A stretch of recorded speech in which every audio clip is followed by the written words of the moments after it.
కలియుగ వెంకటేశ్వర స్వామి దర్శనం చేసుకొని అమ్మవారి దర్శనం చేసుకోవడం అన్నది ఒక సాంప్రదాయంలో ఒక భాగం. కలియుగ వెంకటేశ్వర స్వామిని దర్శించుకోవడం ఈరోజు చాలా ఆనందంగా ఉంది.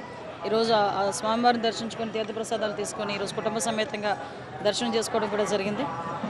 రాష్ట్రం సుభిక్షంగా ఉండాలి, రాష్ట్రంలో ప్రజలందరూ కూడా హ్యాపీగా ఉండాలి, ఎటువంటి దుష్టశక్తుల ప్రభావాలు కూడా రాష్ట్రం మీద పడకూడదు అని చెప్పి అమ్మవారిని అదేవిధంగా అయ్యవారిని ఇద్దరిని కూడా కోరుకొని రావడం జరిగింది. ఈరోజు అందరూ బాగుండాలని మనస్ఫూర్తిగా లిక్కర్ కేసులో ఎంతమంది ఉన్నారు? కొంతమంది విదేశాలకు వెళ్ళిపోయారు, వాళ్ళని తెప్పించేటువంటి వ్యవహారం ఏమైనా నడుస్తున్నాయి ఏమండి? లిక్కర్ వ్యవహారంలో సిట్ దర్యాప్తు కొనసాగుతుంది, అది మీకు కూడా తెలుసు. దర్యాప్తులో భాగంగా వాళ్ళు ఏం చేస్తున్నారో మీకు అందరికీ కూడా తెలుస్తున్నాయి. కొన్ని విషయాలు ఆ విచారణకి వదిలేయాలి. విచారణ జరుగుతుంది కాబట్టి విచారణ జరగనివ్వండి. విచారణ జరిగిన తర్వాత ఏం జరిగింది, ఎలా జరిగింది అన్నది డిపార్ట్మెంట్ వాళ్ళు కూడా చాలా క్లియర్గా మీకు చెప్తారు. రోజా గారు 2 రోజుల క్రితం అంటే మంత్రులందరినీ కూడా అన్పార్లమెంటరీ ఓట్స్ వాడారు. అంటే మీకు చాలా సందర్భాల్లో చెప్తున్నానండి, ఈ విషయం గురించి మాట్లాడాలంటే ఒక మహిళగా నాకు ఎక్కువ సిగ్గు అనిపిస్తుంది.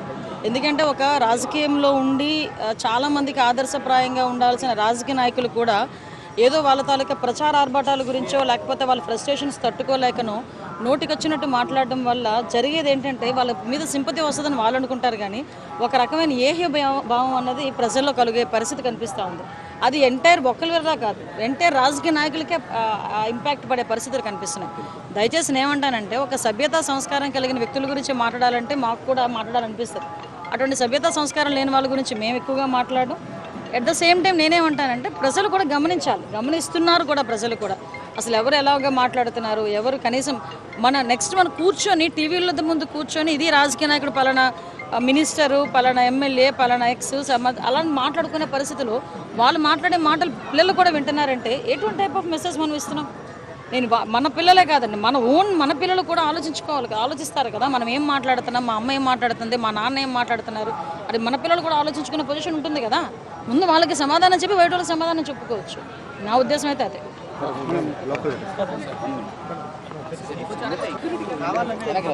కావాలని ఒక నిమిషం అయితే ఒక నిమిషం తమ్ముడు ఒక నిమిషం.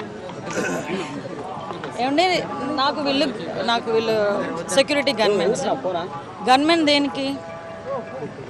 మనకి సెక్యూరిటీ గురించి. ఎవరైనా గబుక్మని వచ్చినా, ఎవరైనా అటాక్ చేయాలనుకున్నా, అటాక్ చేసే పరిస్థితులు ఉన్నా కూడా గన్మెన్ అన్న వాళ్ళు అలర్ట్గా ఉండాలి. అంతేగాని గన్మెన్ అన్న వాళ్ళు అలర్ట్ కాకుండా ఏదో అటెండర్ చేతిలో పెట్టినట్టుగా తీసుకొచ్చి మొత్తం అంతా చేతిలో పెడితే రేపు పొద్దున్న అదే పెద్దిరెడ్డి మీద ఎవరైనా అటాక్ చేసే పరిస్థితి వస్తే వీళ్ళు దాన్ని ఎలాగ రెస్క్యూ చేయగలరు? అది మినిమం కామన్ సెన్స్ అండి. దాని గురించి ఏదో కావాలని చేయాల్సిన నెసెసిటీ ఎవరికి లేదు. నేను ఒక్కటే కోరుకుంటున్నా, మా ఎన్డీఏ గవర్నమెంట్లో ప్రభుత్వ ఉద్యోగస్తులు ఎవరి ఉద్యోగం వాళ్ళు నీతిగా నిజాయితీగా యాజ్ పర్ రూల్స్ చేసుకోండి, దానికి ఆ ఫ్రీడమ్ ఉంది.